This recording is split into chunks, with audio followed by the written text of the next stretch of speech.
హైదరాబాద్ లో అక్రమ నిర్మాణాలపై దూకుడుగా ముందుకు వెళ్తోంది హైడ్రా. లేటెస్ట్ గా మాజీ మంత్రి మల్లారెడ్డి అల్లుడు బీఆర్ఎస్ ఎమ్మెల్యే మర్రి రాజశేఖర రెడ్డి ఇంజనీరింగ్ కాలేజీలకు రెవెన్యూ అధికారులు నోటీసులు ఇచ్చారు. అలాగే దుండిగల్లోని ఎంఎల్ఆర్ ఐటీ కాలేజ్ సహా ఇన్స్టిట్యూట్ ఆఫ్ ఏరోనాటికల్ ఇంజనీరింగ్ కాలేజీలకు నోటీసులు ఇచ్చారు. చిన్న దామెర చెరువు, ఎఫ్టీఎల్, బఫర్ జోన్ పరిధిలో కాలేజీలు నిర్మించారంటూ అధికారులు నోటీసులు అందించారు.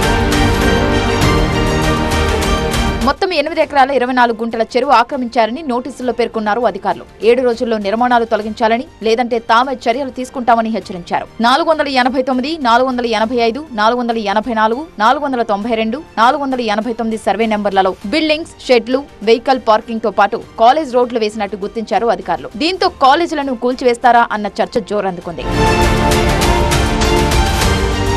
ఈ మధ్య ఎమ్మెల్యే పల్ల రాజేశ్వర రెడ్డికి చెందిన విద్యా సంస్థలకు కూడా హైడ్రా నోటీసులు ఇచ్చింది.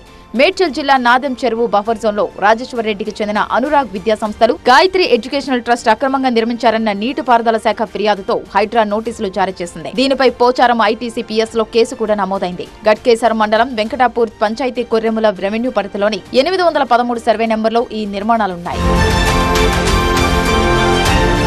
నగరంలో చెరువులు, కుంటల ఆక్రమణలపై హైడ్రాకు ఫిర్యాదులు వెల్లువెత్తుతున్నాయి. వాటిని స్వీకరిస్తున్న కమిషనర్ స్వయంగా స్పాట్కి వెళ్లి పరిస్థితిని పరిశీలిస్తున్నారు. ముషీరాబాద్ రామ్ నగర్ చౌరస్తాలోని మణెమ్మ గల్లీలో నాలా ఆక్రమణలపై వేరువేరు శాఖల అధికారులతో కలిసి రంగనాథ్ పరిశీలించారు. నాలాను, రోడ్డుని ఆక్రమించి నిర్మాణాలు చేపట్టడంతో వర్షం పడినప్పుడల్లా వరద నీరు ఇళ్లలోకి వస్తుందని స్థానికులు రంగనాథ్ దృష్టికి తీసుకువెళ్లారు. నిర్మాణాలు చేపట్టిన వారి వివరాలు, ల్యాండ్ డాక్యుమెంట్ పరిశీలించాలని జీహెచ్ఎంసీ, టౌన్ ప్లానింగ్, రెవెన్యూ అధికారులకు సూచించారు. మీర్పేట్ మున్సిపల్ కార్పొరేషన్ లో కబ్జాకు గురైన 3 చెరువుల్ని స్థానికులతో కలిసి పరిశీలించారు రంగనాథ్. బాలాపూర్ ఎంఆర్ఓతో పాటు ఆర్ఐని వివరాలు అడిగి తెలుసుకున్నారు. గతంలో కబ్జాలో ఉన్న వారికి నోటీసులు ఇచ్చారా అని ఆరా తీశారు. ఆక్రమణదారులకి ముందుగా నోటీసులు జారీ చేసి వాళ్ళిచ్చే వివరాల ఆధారంగా ముందుకు వెళ్తామన్నారు.